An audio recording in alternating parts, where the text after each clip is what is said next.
Hey everyone, how you doing today? We're talking about one of my favorite subjects, one of my favorite art movements, abstract expressionism.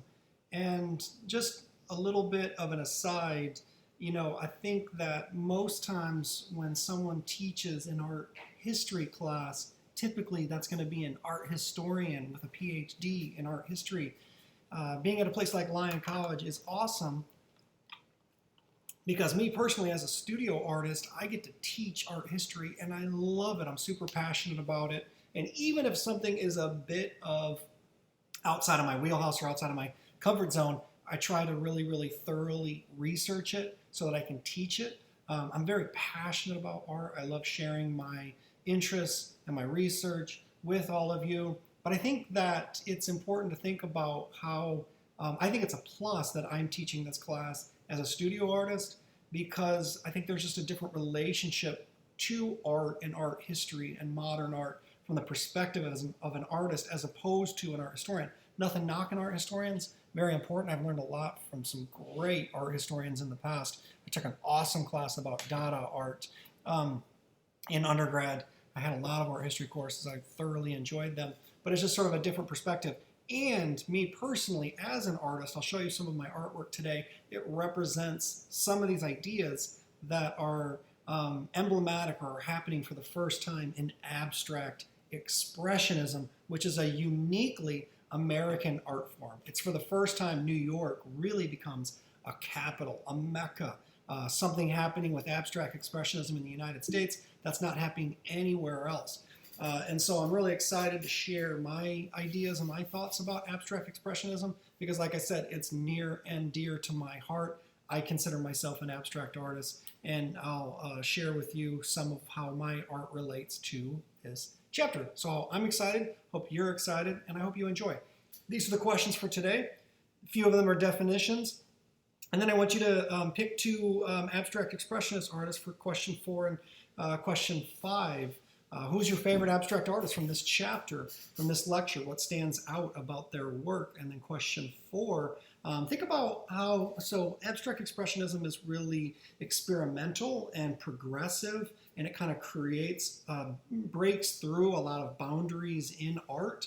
But name an artist, think about an artist from this chapter who really, from your perspective, incorporates elements that are from traditional art and then maybe does something new with it. So it's not completely relies on abstraction. Maybe they use a visual aspect from traditional art or art that came before them that's representational, or even conceptually, maybe the subject matter or the theme in their work comes from more traditional art ideas as well, kind of coming out of maybe the Renaissance or surrealism. Think about one of the artists today that is impacted by traditional art as well.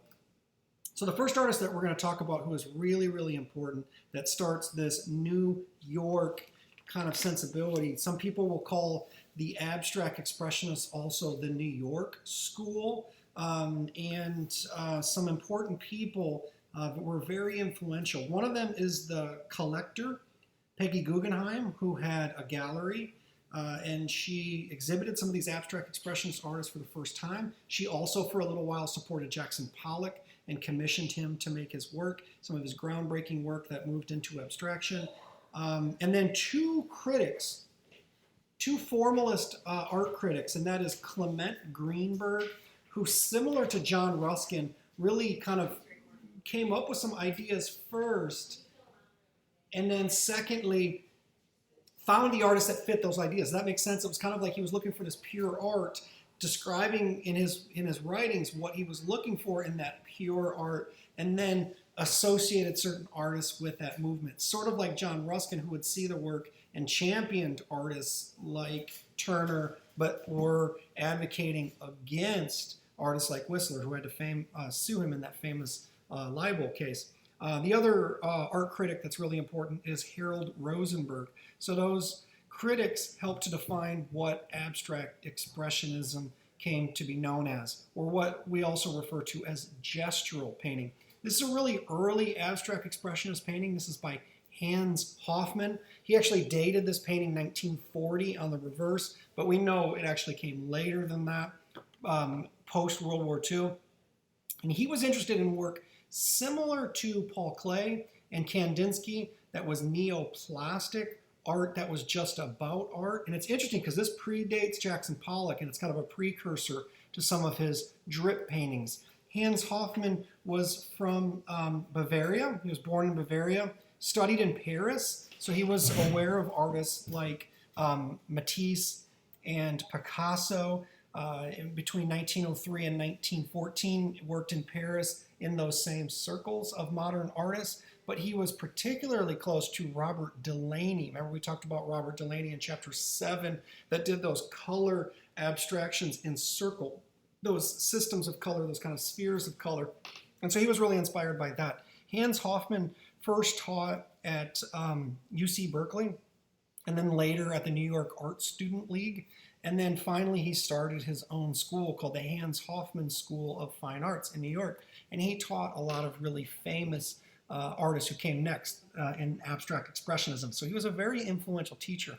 What's interesting about his work, though, is he didn't show it until much later. So even though he was doing really groundbreaking work like this in the 40s and early 50s, prior to a lot of the other abstract expressionists, he didn't exhibit his work. He didn't show it to his students. It's funny because he was really afraid that they were going to like steal his mojo or kill his vibe or something. And he was worried that by showing them that they might steal some of his ideas, which is interesting because as a teacher, he shared a lot of his ideas conceptually, which those students then took and ran with it. One of the things that he really pushed in this work was this concept of push and pull. These are some of his most famous pieces that are really, really large that we call the New York School or abstract expressionism, more famous than a piece perhaps like this early in his career, but a piece where there are blocks of color that are very geometric or what we call architectonic, and then other areas that are a little bit more loose and brushy. And then he's using color symbolism or color phenomenology so that some appear to advance and some appear to recede. So this idea, just like a physical idea of pushing and pulling in his work, kind of advancing and receding, these blocks of forms that maybe look like buildings but could become considered completely abstract. Another very influential, early, essential figure of abstract expressionism is an artist that was trained in the very traditional manner, and some of his work stays traditional or otherwise built around the concepts of figurative art. It's kind of a merging of figurative and abstract. And what's really cool about William de Kooning's work, which a lot of people refer to him as just de Kooning, his work was he could do purely abstract formal work, and he could also do work that was very, very figurative. Most of these artists completely pushed against the idea of having figurative elements in his work, and he never completely abandons them. So for instance, a piece like this called Painting, I think it's just brilliant. It's more about the process of painting and how in a traditional artist, if you think about someone like Van Gogh or Rembrandt or Caravaggio, might start with an underpainting, perhaps, like a sketch, and then build up the form on top of that, little by little, and create a sense of depth, an illusion. We always refer to this as sort of a window into the real world. Well, painting is talking about the process of painting. Instead of giving us the finished, final, resolved painting, it's the skeletal structure that's underneath. He presents us with a sketch as a finished work. And there are still objects represented representationally and some abstractly.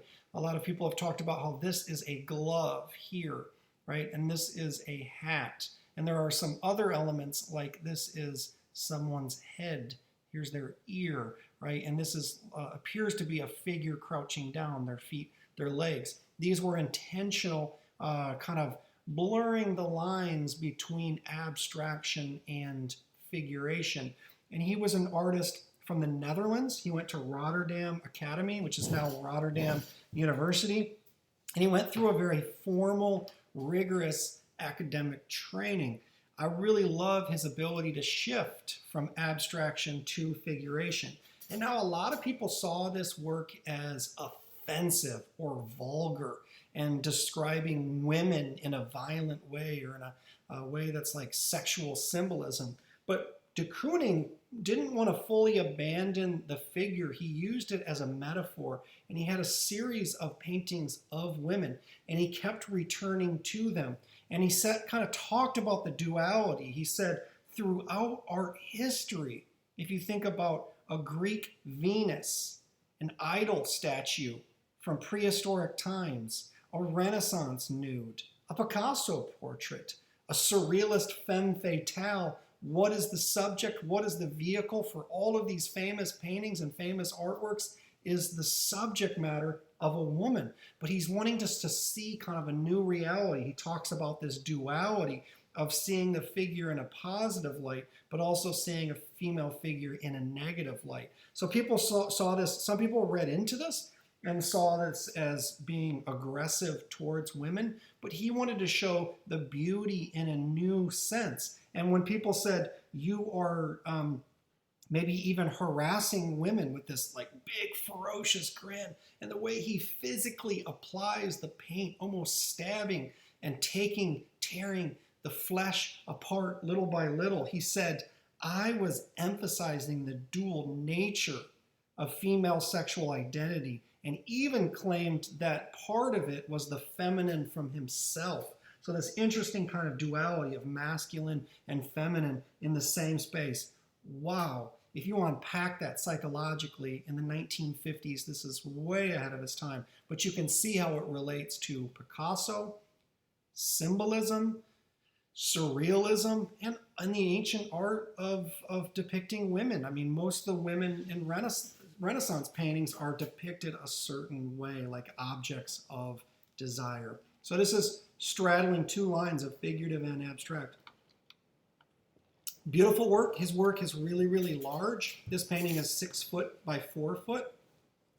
They have a sense of scale that is life-size, but that is also looming over you. It's not a small, intimate work. It's a large work, and so you really kind of enter into this space. And he would literally work on the same painting for months, for over, in this case, 2 years, that he kept coming back to the same painting and working it, reworking it, scraping. He compared his paintings to an act of excavation, of digging, of searching, and continuing to work and rework them. You can see there's a skirt, there's feet, the breasts here, the arms, this like really gnarly, grimacing face, oversized eyes. And in a way, he was making the Venus of Willendorf, like this prehistoric, Paleolithic fertility figure, and also saying she's kind of like Marilyn Monroe as well, as he returns to this figure. He had to defend his work. The most famous, hands down, abstract expressionist is the artist Jackson Pollock.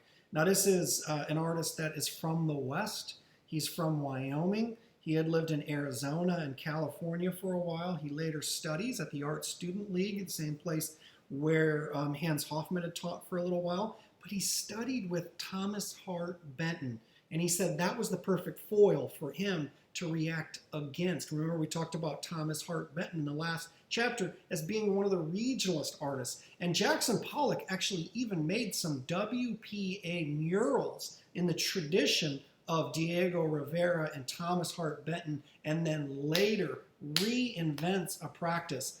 Nobody painted like this. A lot of times people will say to me, explain Jackson Pollock. Help me to understand what he was doing. Help me to get the meaning in these paintings. And really, I've said this before, for him, abstraction was as simple as the act of painting, which we call gestural painting.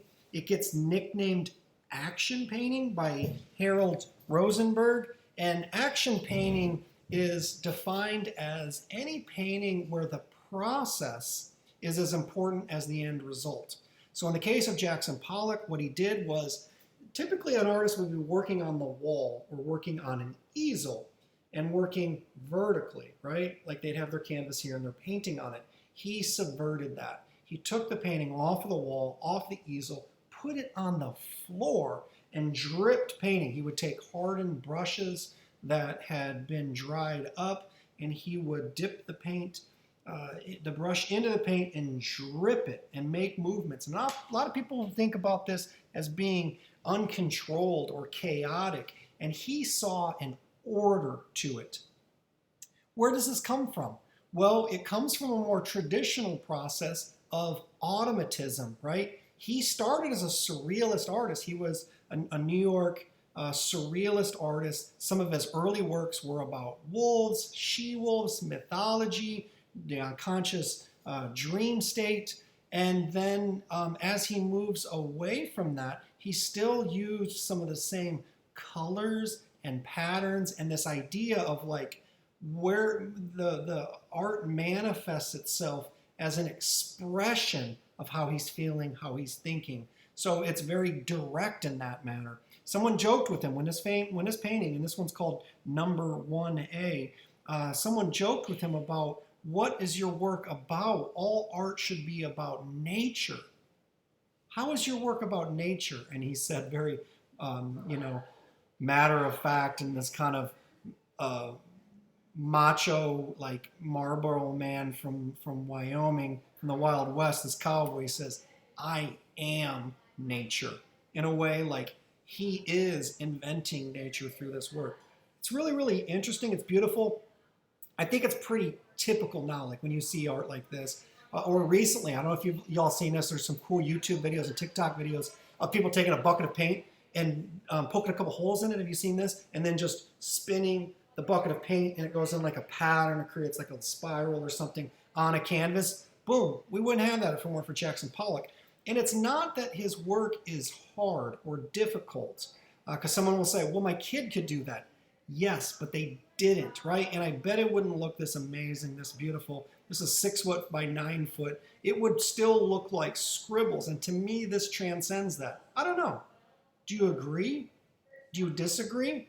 There's some artworks that I don't necessarily like or appreciate, but I can understand them or acknowledge them, right? I think you can engage with something without having to say, I really, really like it, or I think it's good art. You can think something's bad art. Totally acceptable. I give you permission.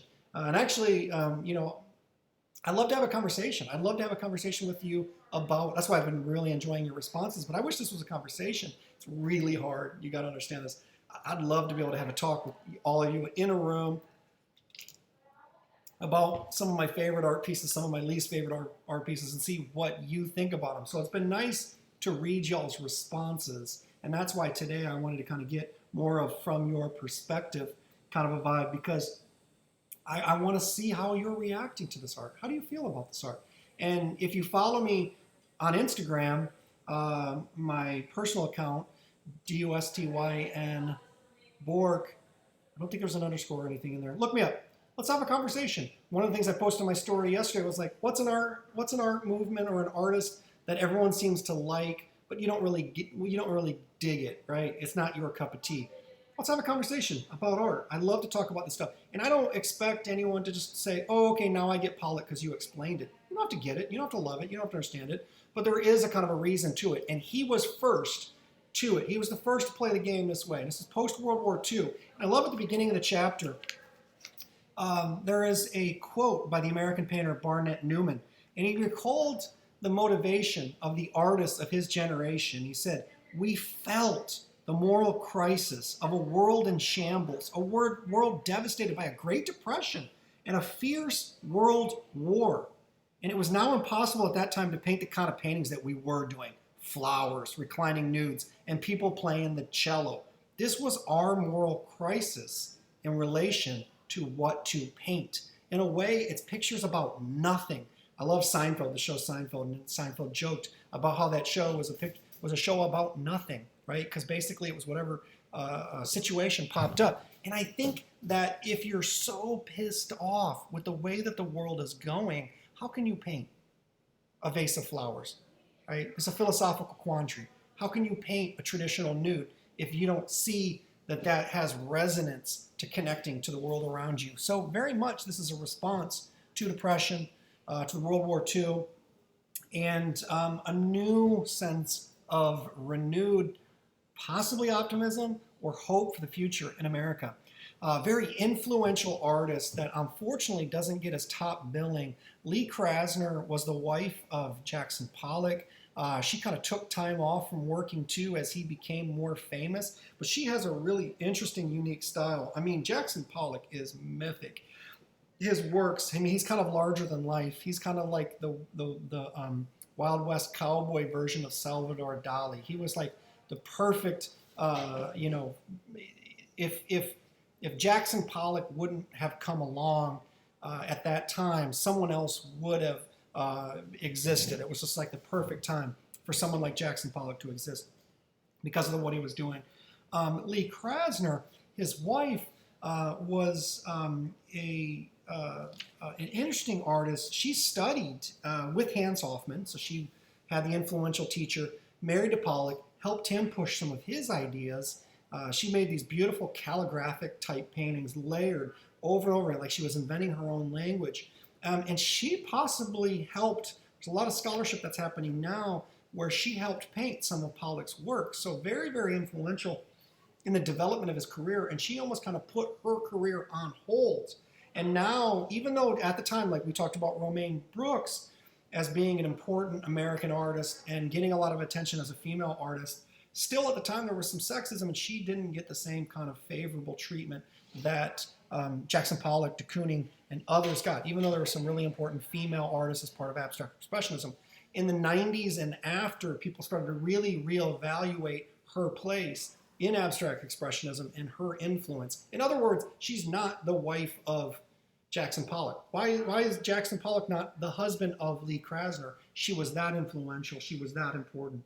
She got to abstraction quicker, sooner, and in some ways more sophisticated, like this, where she felt like her paintings were collages, where she would literally paint something, cut it apart, and recompose it, and do these interesting juxtapositions where she was kind of destroying to create, right? So some really interesting ideas that she was working with. I think if you look up more of her, if you look up more of her work, I think you'll really enjoy seeing what she did and her unique perspective. And that's a lot about abstract expressionism. Everyone was kind of finding their own way of doing abstract expressionism. There isn't just one kind of singular style, and they came from different backgrounds to make this happen. Franz Klein is a really interesting artist. He was a contemporary of these artists as well, working at the same time in New York as part of the New York School. He studied first in Boston and London, and he actually began really with kind of social realism. And then he was friends with de Kooning and Pollock and Lee Krasner. And there was an event where he was working with Lee Krasner, and he had he had worked on a sketch, and he put that sketch, I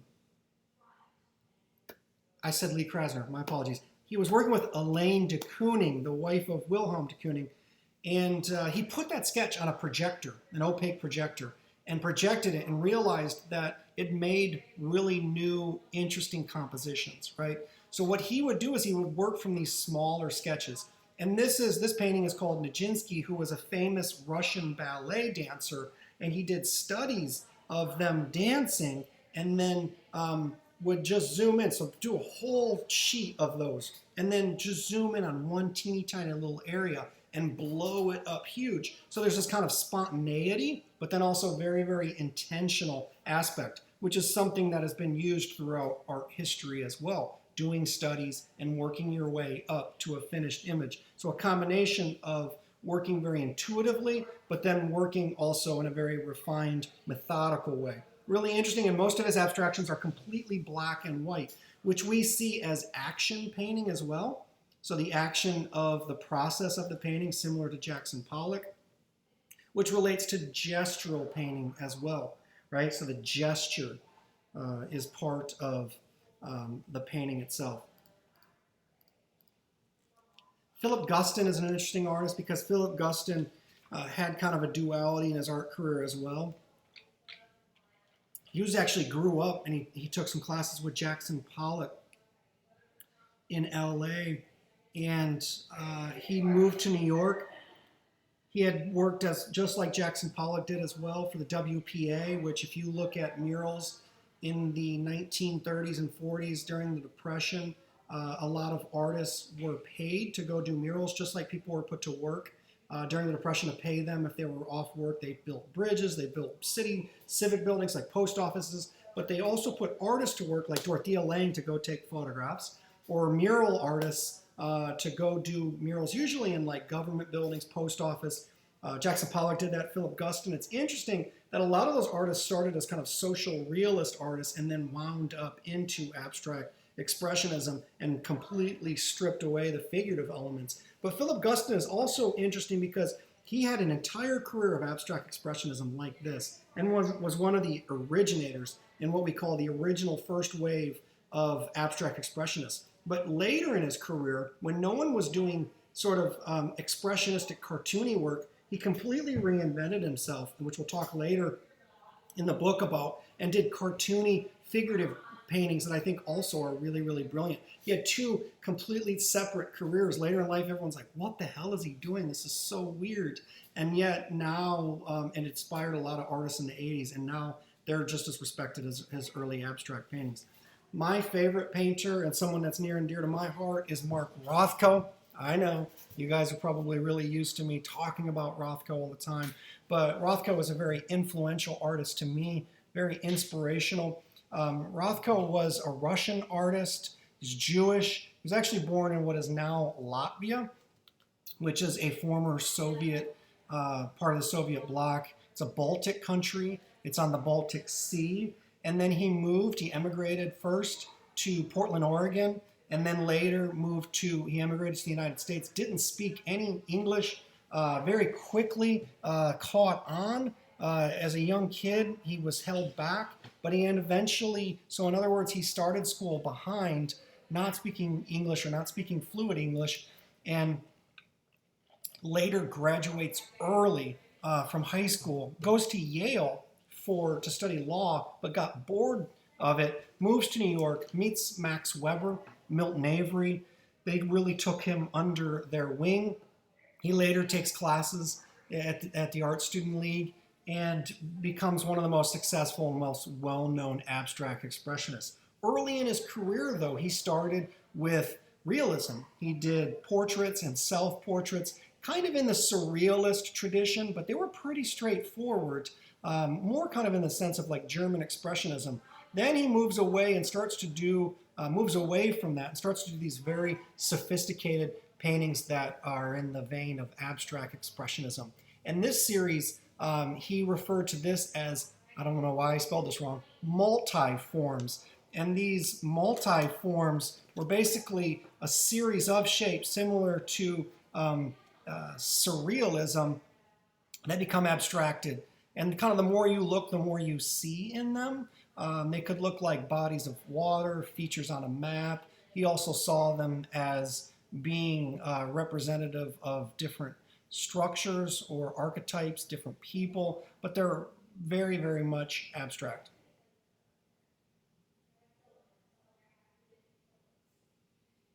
He created an entirely new language for making art, and his art was based on altar paintings and church paintings. So looking at, even though he was Jewish, looking at the great Gothic and Renaissance altar paintings of the Renaissance and creating a new reality, a new abstract language for representing that kind of spirituality. And he starts to develop something called color field. Color field painting is when you usually use predominantly one large area or field of color, right? So a color field painting generally is very, very simple, monochromatic, and not necessarily supposed to represent things that are figurative, but instead large planes or fields of color, which we can see here. And his work, I think, is just absolutely beautiful. It's really interesting. It's pleasing to the eye. It's very retinal. It's inspired from traditional aspects of ultra painting and spirituality. But he said he was painting with the dark, heavy moods, the serious things in life like love, death, trauma, in a sense of creating a new reality. And he said, we are for the large shape because it has the impact of the unequivocal. We wish to reassert the picture plane. We are for flat forms because they destroy illusion and reveal truth, right? Really, really interesting. And Rothko signed on to that with Barnett Newman and Adolf Gottlieb, who were artists all working in this field of color field, which is that large shape having a bigger impact on the picture, kind of the flatness of the picture plane. Mark Rothko applied thin washes of color. So when you look at this at first, this painting looks like yellow, a band of red, purple or maroon, a darker purple that's almost black, green, and then yellow again. But if you look close, like in the red section, there's some other colors on the periphery of it. In that maroon section here, there's some blues in it. In the green, there's some yellow, some oranges, some reds. And he would use thin washes, thinning down the paint so it barely had any pigment in it, and just layer it and layer it and layer it. He also used, so obviously he used oil paint with a lot of solvents added to him, but he also eventually started to use house paint as well to be able to apply the paint in a new way and to get these really, really subtle areas of transition. Mark Rothko is one of my favorites. And the piece, you can see this idea of a color field, mostly monochromatic, just orange and this deep rust red color on the periphery here. And Mark Rothko said this about his work: my pictures are indeed facades. Sometimes I open one door, one window, or two doors and two windows. There is more power in telling little than revealing all. I don't know why that quote got cut off there. But beautiful work, really, really subtle, and it's about the sublime. A lot of people compare his work to landscapes. In that sense, you could kind of see a horizon line and what's sky versus what's water or what's ground. This is a beautiful painting. This is one of my favorite paintings of all time, and this is at Crystal Bridges. Really, really, they have a great collection, but they have a really, really nice Rothko. I've seen a lot of Rothkos in person. For Rothko, it was all about the experience. And he said, he has this very famous quote where he says, a painting is not a picture of an experience, but it is the experience. He wanted you to be immersed in these, and these become very, very large. And so in a sense, you're entering into this painting. He wants you to be, he actually prefers low light in a gallery setting so that you have to kind of feel your way through it, readjusting your eyes to the darkness of the room, and the image will slowly emerge to you as your eyes adjust to what's going on. He also wanted you to stand about 18 inches away from the painting, like I'm standing here, so that way you're really immersed, and the edge of the painting kind of dissolves, and you're being inundated with pure color, similar to chromotherapy, right? Which is kind of like art therapy, where you can go and sit in a room and just be bathed in yellow light, and that might make you feel more positive, or green light is more healing, right? So there's a really interesting dichotomy of what he's trying to do. I had the absolute amazing, once-in-a-lifetime experience that just shook me to my core. I had the ability to go and do an artist residency at the Mark Rothko Art Center. An amazing, so proud and humbled, honestly, at this experience that I was able to do this. But I was one of 10 artists globally invited to come to go to the birthplace of Mark Rothko in Daugavpils, Latvia, where he grew up until about the age of 10, in this old citadel that had been originally a military base during the Napoleonic Wars. And it wasn't finished until kind of the tail end of that, in the beginning of the 19th century. And this was actually where they stored the cannons, and there was all these different buildings surrounded. This was essentially the armory, and a huge form hill built around it to protect the citadel. And each one, this was kind of the first building that you come upon, and there was like 30 buildings in this space. But this became the Mark Rothko Art Center. It's dedicated to the artwork of Mark Rothko, started by the Latvian government and some cultural agents, and also Mark Rothko's two kids, who every year trade out the paintings. They have an amazing collection, a couple thousand paintings that Rothko left behind.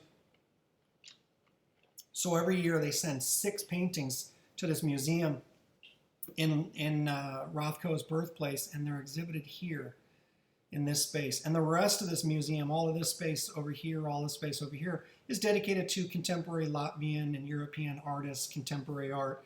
And I had the amazing opportunity to take a month and live there. And this was actually my room right here. So I was sleeping and dreaming about the Rothkos that were in the floor below me. Just an amazing opportunity to be immersed in this beautiful landscape in this really, really awesome place.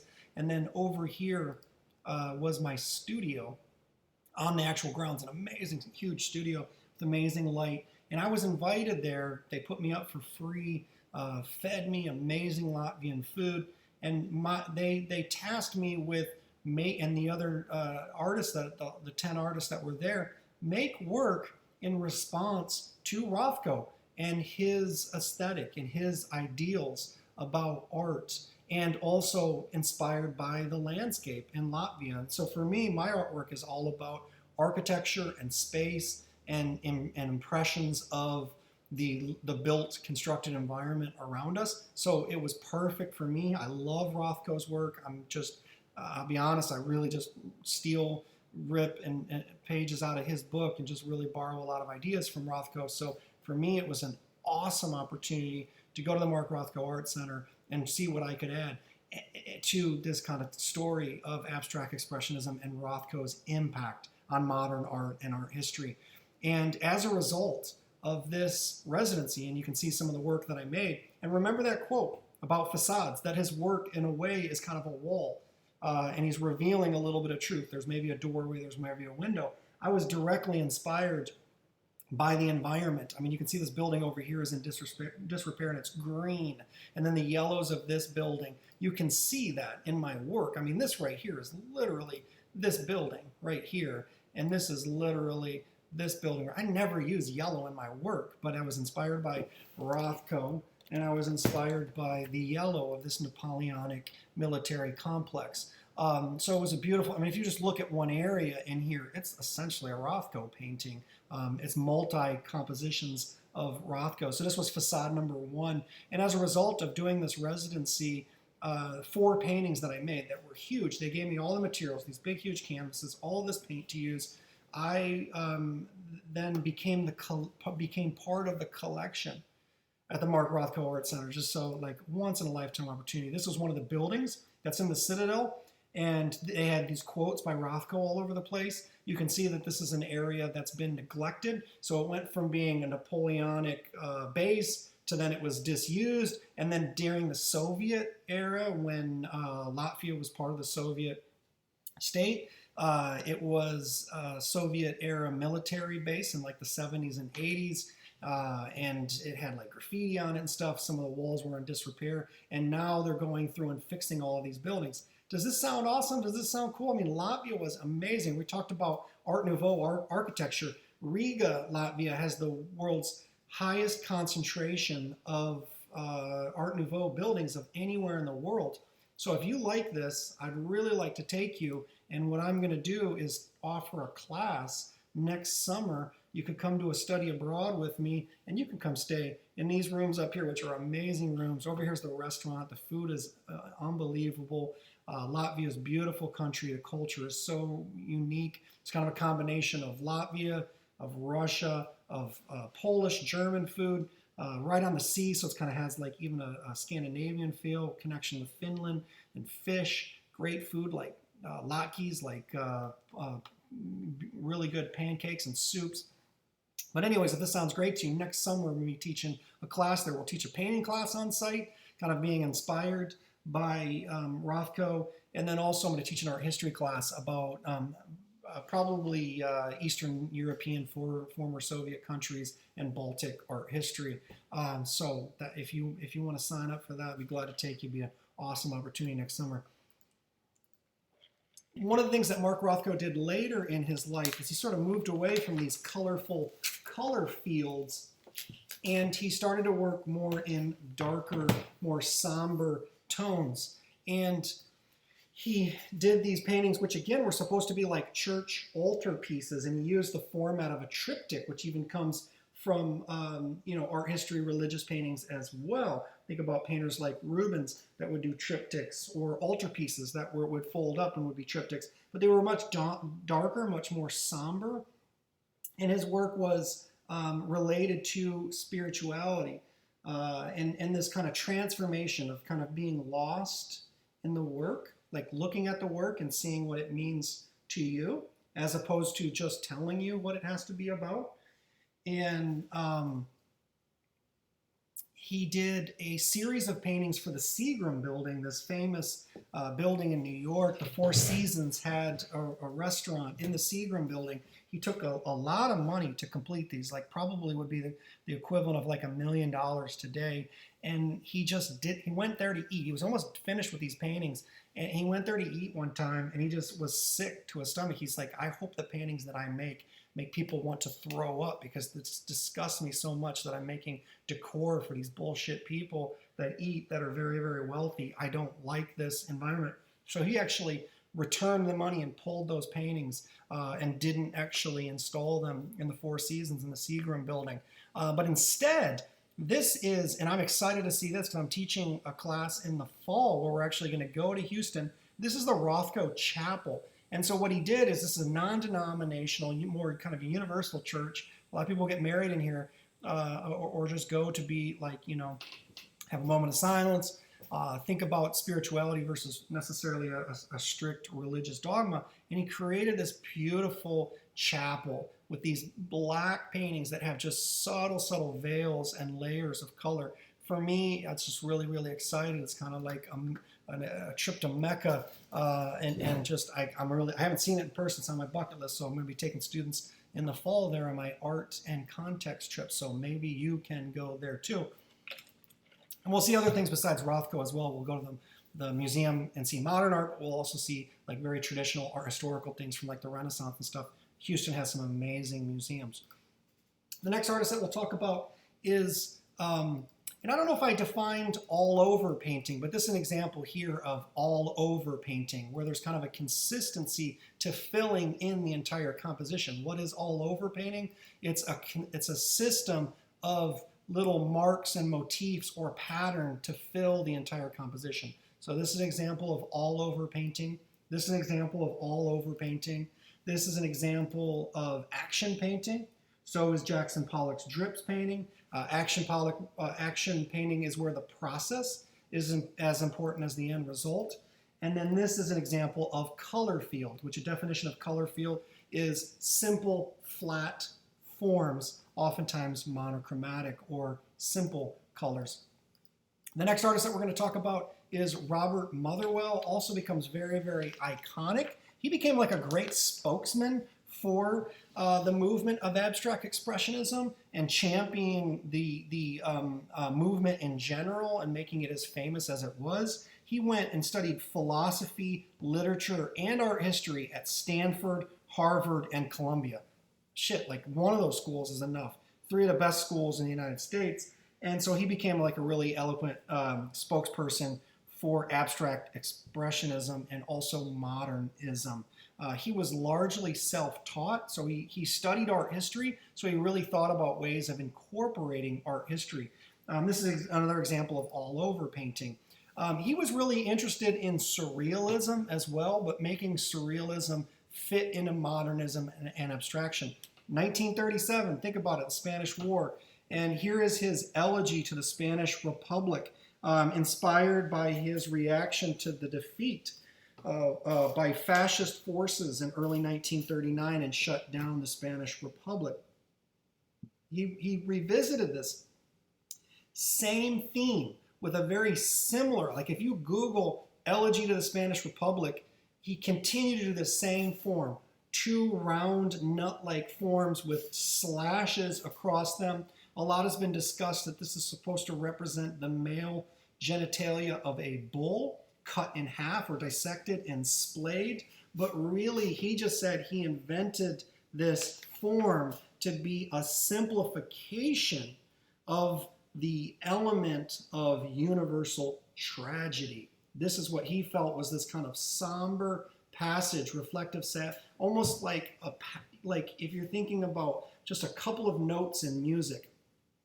Those notes could be very, very happy and bright, or those couple of notes could be very, very somber, or even threatening, like Jaws, like the soundtrack to Jaws. Just a couple of notes can trigger different emotions. And so for him, he felt a couple of really strong, clearly defined, highly contrasted shapes is enough to evoke a universal feeling of great tragedy, which is interesting because Rothko was doing a similar thing, right? And he was interested in the automatism of surrealism, those things that just kind of pop into your head, you write it like Exquisite Corpse, and boom, it just manifests itself, right? So this was related to the Spanish War. A really interesting other first generation, first wave of abstract expressionists is the very enigmatic and awesome artist, Louise Bourgeois. And she did a lot of work that was about motherhood and nurturing and an idea of protection. Okay, so a lot of times people feel like her work is all over the place because she had like abstract biomorphic forms like Hans Arp, who we talked about before. She had very realistic sculptures that you've probably seen before. They have an amazing one at Crystal Bridges called Mammon that are spiders. People are like, whoa, that's scary. It's like War of the Worlds. It's like this frightening image. And she said, no, she once saw in her studio a spider holding all of the eggs and this very nurturing, mothering aspect. And for her, it's peaceful, it's calming, it's nurturing, and it's like a proxy. The spider is us as humans and our tendency to want to hold on to things, nurture people, and create a sense of peace and calming, like a hug. Whereas you look at this and it also looks really scary and scares the shit out of you. But this is at Crystal Bridges. If y'all haven't been, go, do it. This summer would be a great chance. Go. There's amazing, amazing artwork, a lot of which is artwork that we've talked about this semester. If you've been, I know Molly's gone, check it out. Let me know what you think. I'd like to hear what you think. What were your favorite pieces at Crystal Bridges? It's a cool place to go. If you go to a city this summer, next year, or ever, let me know. I'll tell you what museums to go to or what galleries to see because you've got to check out the art. I'm a big fan of seeing art in person. It's one thing to see this as an image reproduced in a book or seeing it on a slide. But in seeing it in person, it's like a selfie moment. You want to take a picture with it. It's very immersive. It's huge. It's like 3 stories tall. You got to go see this stuff in person. The more you look at art, the more you see. The more you start to look at art and live with it and think about it, trust me, you're going to benefit from it. You're going to appreciate it, right? Another really interesting female abstract expressionist is the artist Louise Nevelson. She also saw her sculptural multimedia, mixed media pieces as altar pieces and a new sort of form of worship. And a lot of them are named chapel or church or altar piece to reflect that sense of spirituality. And she was an interesting artist as she kind of, she came about art from a different direction, right? She studied, she sang, she was a dancer, and she studied art in the 1920s, which was a very fertile time in the United States to study art. In the 30s, she went to Europe and studied painting, but she also was a student of Hans Hofmann. And she actually played as an actress in movies in Berlin and Vienna. And she also worked, I think, you could see in a way her work as being very theatrical. and almost like a stage set. I see that really in her work. She has this theatrical sensibility because she's controlling the sense of light and space and how you experience something as just there as a background element. And the next thing you know, in a play or a movie, it's now a prop and it takes center stage. So these are like actors and props at the same time. What she saw in New York in the 50s with a lot of people suffering as a result of depression and not having a lot of money is she was being very conscientious about things that were becoming discarded. She would take sculptures, a broken chair leg or a table or the back of a chair or the handle of a hammer or a saw blade, mostly wooden objects that she would create into boxes. These are discarded materials that she would create this kind of rhythm and pattern, and she would always paint them white, all black, or all gray to kind of give this sense of contrast as well. Now these become installations before installation art is really a thing, but you can kind of see these as almost like totems, like friezes in the tradition of like Egyptian art or Mesopotamian art, wall friezes, low relief, or in the tradition of Greek and Roman sculptures, like on the side of the building, but also seeing them as literally junk. It's upcycling, it's recycling. These are beautiful. We might see a discarded table leg or a broken chair or a spindle and just see it as junk. But here she's transforming it and making it into art and really taking us somewhere. And the fact that it's discarded and maybe broke or worn is actually a plus, a positive. There's kind of like, if you think about the Japanese theory of wabi-sabi, that things are inherently better or improved by being imperfect. And she uses that in her work as well. Beautiful work. I really love seeing this in person. There's a really nice one at the Bradbury Art Museum in Jonesboro. So if anyone's in Jonesboro or from Jonesboro, go to the Bradbury Art Museum. They have a beautiful Louise Nevelson piece. And I got a little behind the scene tour when I was there about a year ago, and they let me go in and see the back of it, which was pretty cool because I saw where she signed it. They don't let many people just go in and see that, so that was pretty cool. Great work. It's brilliant. It's larger than life, too. Most of these are going to be like the size of an altar, 8 feet tall, 12 feet tall, and they really are overwhelming. Crystal Bridges has one as well. It's about the size of an entire wall.